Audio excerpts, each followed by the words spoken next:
1980년대 분위기가 확 풍기는 풍문으로 들었어. 신율의 뉴스 정면 승부 화요일 4부, 바로 이 음악과 함께 시작하는 정면 맞수다입니다.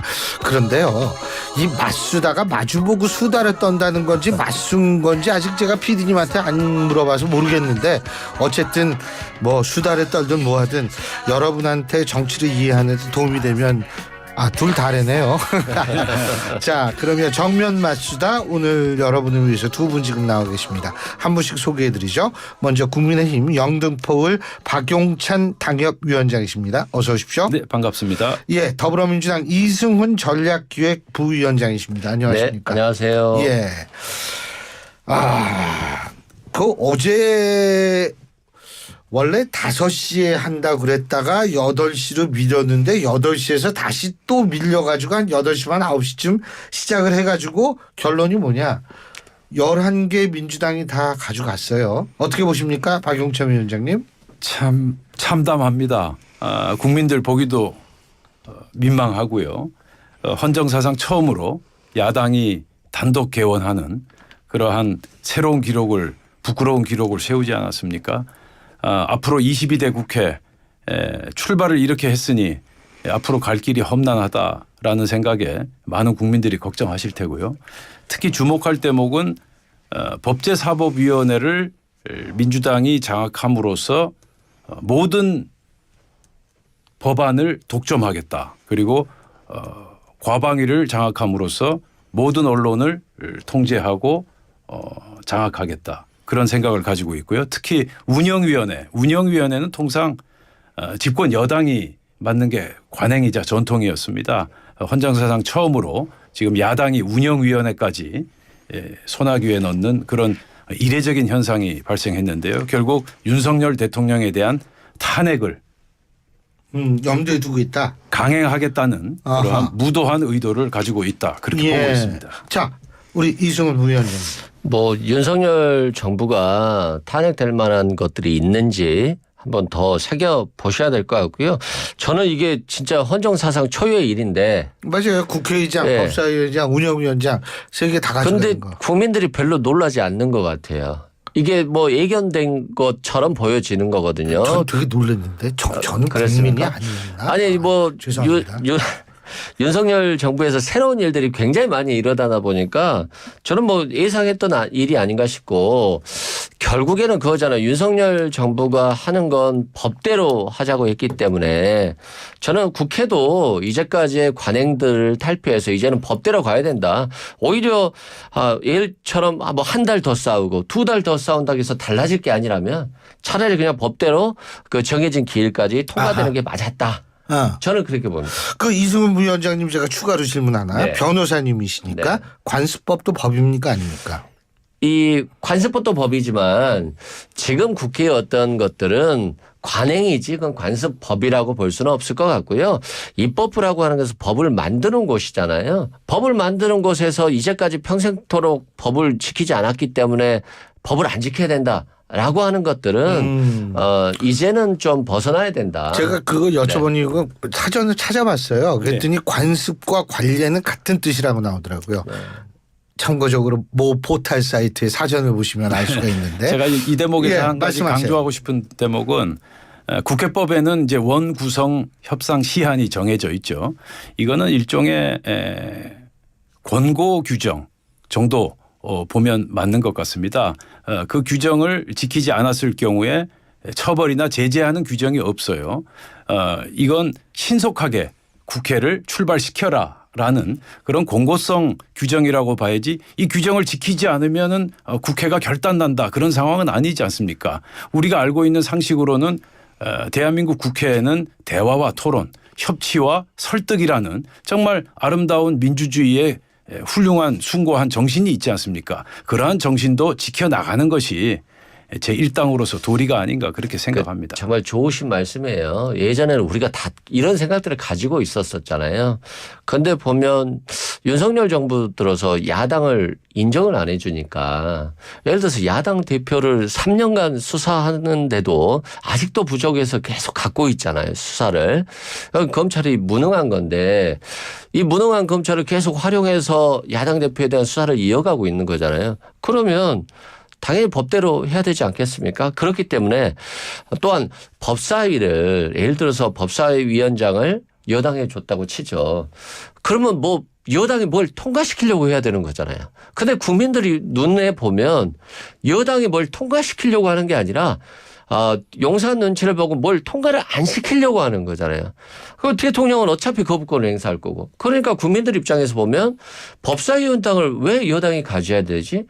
야당이 반대를 하는데 여당이 민생을 위해서 이 법을 통과시키겠다 이런 모습을 보여줘야지 국민들이 좀 비판을 하는 건데 대통령이 계속해서 거부권을 행사하고 있으니까 발목 잡기라는 얘기가 없잖아요. 예전에는 발목 잡기라는 얘기가 정말 많았거든요. 그래서 그 동력을 가지고 대통령이 뭔가를 해 나갔는데 발목 잡기라는 얘기를 언론에서 진짜 본 적이 없어요. 그런 측면에서 이게 좋지 않은 모습일 수 있지만 지금의 야당에서는 최선이 아닌가 싶습니다. 제가 한 가지만 짧게 말씀드리면 지금 야당 정치인에 대한 검찰 수사와 국회 활동을 연결시키는 것은 저는 온당치 않다고 생각합니다. 지금 검찰에서 예를 들어서 이재명 대표에 대한 수사를 하는 게 그게 어떤 없는 죄를 지금 만들어 가지고 가공의 죄를 만들어서 지금 수사하는 게 아니지 않습니까? 예전에 민주당 전당대회 때 이낙연 대표와 이재명 대표 간의 경쟁 과정에서 불거졌던 문제였고 그때부터 수사가 진행됐던 사안이고 그래서 국회 활동과 검찰 수사를 연결시키는 건 적절하지 않다. 특히 제가 한 가지 꼭 드리고 싶은 말씀은 현재 검찰에서 김건희 여사에 대한 수사도 진행되고 있지 않습니까? 따라서 꼭 야당에 대해서 편파적으로 불공정하게 수사를 하고 있다. 그건 사실과 다르다는 말씀을 꼭 드리고 싶습니다. 그러니까 검찰이 진짜 무능한 것 같아요. 김건희 여사 사건은 간단해요. 뭐 도이치모터스에서 주가 조작에 관여했는지 명품백을 받았는데 뭔가 대가성이 있었는지만 확인하면 되는 거잖아요. 2년이 지났는데 아직도 확인을 못하는 것 자체가 일단 무능하다 말씀드리고 대북송금 같은 경우도 마찬가지예요. 대북송금 수사를 했는데 이재명 대표가 방북을 위해서 돈을 받았다. 라고 한다면 기소하면 되잖아요. 그런데 자신이 없으니까 관련자 이화영 전 부지사 1심 판결 선고할 때까지 기다리는 거예요. 그래서 법원이 유죄 판결 하나 보자 라고 기다려서 이제 기소한다는 거예요. 굉장히 비겁하고 무능한 모습을 보여주고 있기 때문에 결국에는 이게 제대로 된 수사를 하는 게 아니라 야당 대표 잡겠다라고 지켜보는 거죠. 그냥 용산 눈치만 보고 그냥 계속 갖고 있는 거예요. 이런 모습을 보였기 때문에 국민들 입장에서 보면 법사위원장을 야당이 당연히 가져야 되는 거 아니야? 그리고 대통령이 제대로 못하고 있으니까 운영위원장을 야당이 가져가야 되는 거 아니야? 이런 목소리들이 나오는 거예요. 그리고 저는 그렇습니다. 저도 만약에 2년 전이었다면 저도 똑같이 우리 위원장님처럼 얘기했을 건데 새로운 지금 시대가 열리고 있는 거 아닌가 싶어요. 제가 서지훈 PD님한테 부탁을 드려야 돼요. 이 두 분을 자주 모셔야 될 것 같아요. 왜냐하면 제가 너무 편해요. 그냥 한번 딱 들으니 두 분이서 계속 왔다 갔다. 이게 되게 좋은데. 근데 어떻게 7개 남은 거 이렇게 주면 받아야 된다고 보세요? 예, 상임위원장. 참 저희들 뭐 정말 국민의힘 그렇죠? 별로 할 수 있는 일이 없다는 점에서 저희 심정 정말 참담하다고 얘기할 수 있는데요. 오늘인가요? 그 정청래 의원이 법사위원장 이번에 맡으셨죠. 예, 7개 줄 때 받아가라 그렇게 말씀하시지 않았습니까? 정말 제가 그 발언을 듣고 앞으로 정말 대한민국 정치 가시밭길을 걸을 수밖에 없겠구나. 어떻게 같은 말을 하더라도 그렇게 할 수가 있을까. 예를 들어서 지금 7개 의석이 상임위원장이 비어 있으니 같이 우리 대화하면서 다시 한번 토론하고 소통을 해가자. 이렇게 얘기하는 것과 7개 줄 때 다 받아가라.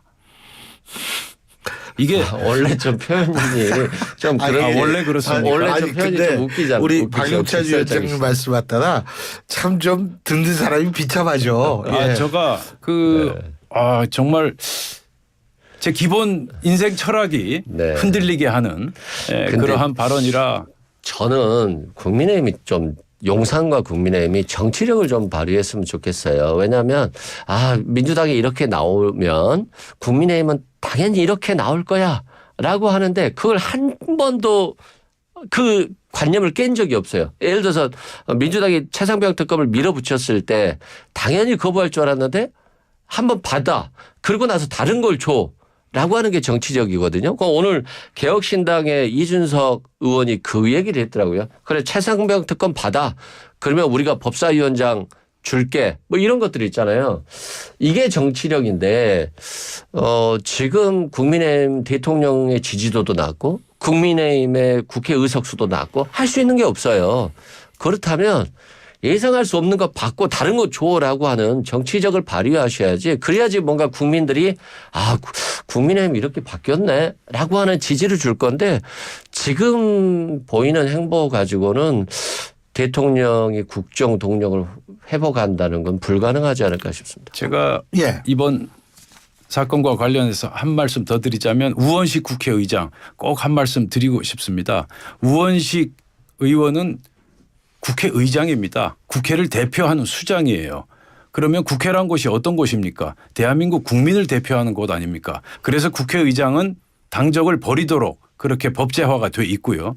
그런데 우리 우원식 국회의장 지난 이틀간 사흘간 행보를 보게 되면 민주당의 대변인 역할을 하는 게 아니냐 하는 생각을 지울 수가 없습니다. 이래가지고 앞으로 우리 대한민국 22대 국회가 어떻게 원활하게 돌아갈 수 있을까 정말 걱정이 앞서지 않을 수 없고요. 이전 국회의장이셨죠. 김진표 전 국회의장께서 퇴임하면서 이런 고언을 하셨습니다. 국회의장이 한쪽 당적을 계속 편파된 그런 의장의 역할을 하게 된다면 그 의장은 꼭두각시에 불과할 것이다. 마치 22대 국회를 예언이라도 하듯이 이렇게 마지막 고언을 남기셨는데 우리 우원식 국회의장 김진표 전 국회의장께 한번 직접 정중하게 찾아가셔서 국회의장 역할을 어떻게 해야 되는지 한번 수업을 받는 게 좋을 것 같습니다. 저는 국민의힘 의원들께서 윤석열 대통령을 바꾸면 국회는 바뀐다. 이런 말씀 드리고 싶어요. 지금은 윤석열 정부에 대한 심판을 해야 된다는 국민적인 분위기, 그 민주당 내에서 윤석열 정부에 대한 어떤 비판적인 시각들이 굉장히 똘똘 뭉쳐 있어서 다른 견해를 낸다는 것 자체가 상당히 어려워요. 그리고 또 윤석열 정부가 계속해서 그냥 무작정 고를 하기 때문에 여기에 대해서 막을 수 있는 방법이 없다라고 생각하는 거예요. 그렇기 때문에 지금 평행선을 가고 있는데 문제는 야당은 국정을 책임지는 야당은 아니잖아요. 여당이 국정을 책임지는 거잖아요. 그런데 야당하고 싸우면서 국정 책임을 포기하고 국회에 들어가지 않는다. 여당이 더 국민의 비판을 받지 않겠습니까? 지금 윤석열 대통령 언급을 여러 차례 하셨는데 국회는 국회 안에서 풀어갑시다. 국회 문제를 풀어가는데 자꾸 윤석열 대통령 언급을 하게 되면 네. 문제가 풀리겠습니까? 그래서 지금 171석인가요? 2석인가요? 그렇게 거대 의석을 가지고 있을 때 인심을 잘 쓰고 인심을 베풀게 되면 나중에 큰 복을 받게 되지 않을까 그렇게 생각합니다. 2020년도 제21대 국회 출범할 때 그때도 우리 민주당 18개 상임위원장석 다 가져가지 않았습니까? 그래서 1년 뒤에 선거에서 어떻게 됐습니까? 2021년 4.7 재보궐선거에서 완전히 참패하지 않았습니까? 지금 앞으로 2년 동안 선거가 없다고 해서 민주당이 이렇게 막가파식으로 나가는 것 같은데 시간은 금방 돌아오고요. 그리고 내년쯤이면 또 재보궐선거가 상당 규모로 또 실시될 가능성도 적지 않습니다. 또 그런 선거를 떠나서 지금 국회를 바라보는 국민들의 시선도 의식하고 지금 뭐 해결해야 될 민생이 한두 가지입니까? 국제적인 상황도 좋지 않고 국내적으로도 지금 북한에서는 오물풍선을 정말 하루가 멀다 하고 이렇게 날려보내고 있는 이런 상황인데 제1당이 적어도 국회 안에서는 어른스런 그리고 성숙된 모습을 보여주는 게 국민 행복을 위해서도 바람직하다 그렇게 말씀드리고 싶습니다. 참 네. 법률가시니까 네. 우리 이승훈 부위원장님 나오시니까 그 한동훈 전 위원장이 그 헌법 84조인가요? 예? 아까 그 대통령 되면 재판이 중지되느냐 계속 네. 받느냐 이 얘기 꺼내고 있는데 어떻게 보세요? 일단 학설은 나뉘는데요. 그런 것 같아요. 헌법 정신이 대통령이 재직 중에는 소추되지 않는다는 거잖아요. 내란 외환죄를 빼놓고는. 그러면 결국 법적 안전성을 위해서 선출된 권력을 흔들지 말라는 것이기 때문에 소추도 안 되는 거기 때문에 수사만 하는 것이고 소추는 안 되고 소추돼서 재판 중이었던 사건도 중지되는 게 맞다. 다만 그 대신 헌법은 또 다른 권력을 줬잖아요.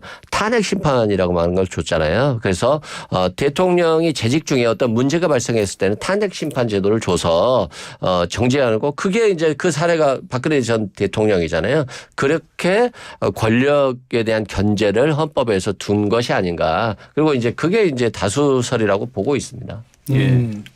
예. 저는 생각이 조금 다른데요. 헌법 제 84조 규정, 다시 말해서 대통령에 대한 불소추 특권, 이 규정은 일종의 예외 규정적 성격이 강하다. 저는 그렇게 생각하고 있습니다. 헌법 제 11조에 분명하게 나와 있습니다. 모든 국민은 법 앞에 평등하다. 자, 그렇다면 헌법 제 11조와 헌법 제 84조는 약간 상충되지 않습니까? 그래서 헌법 제 84조 형사 불소추 특권은 헌법 제11조에 대한 예외적인 성격을 가지고 있다. 그런데 통상적으로 법률적인 시각에서 볼 때 예외 규정은 광의로 해석돼서는 안 됩니다. 협의로 엄격하게 해석돼야 되지 않겠습니까? 그런 의미에서 헌법 제84조에서 말하는 형사 불소추 특권은 기소만을 의미하는 것이다.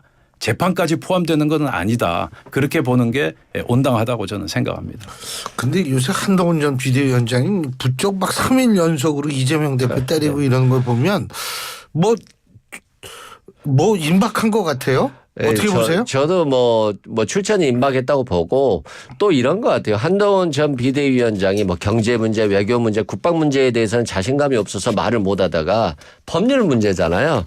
검찰의 시각에서 굉장히 강하게 때리고 정치적으로도 보면 윤석열 대통령과 지금 각 세우기는 어렵죠. 당대표 나가야 되니까. 그렇기 때문에 이 부분에 대해서 이재명 대표를 겨냥해서 강하게 수사와 관련한 정치적 견해들을 하면서 그래서 자신에 대한 지지 세력들을 좀 모으는 좋은 기회를 잡은 거 아닌가 싶어요. 근데요. 거기 네. 지금 어떻게 경선 룰은 7대 3으로 가는 거예요? 오늘도 이제 당헌 당규 개정 특위를 개최했고요. 아마 내일쯤이면 발표가 되지 않을까 그렇게 기대하고 있는데 지금 쟁점이 되는 부분이 지도 체제에 대해서는 저희가 쟁점이 안 되고 있습니다. 그냥 단일 지도 체제로 가겠다. 그렇게 의견의 일치를 보았고요.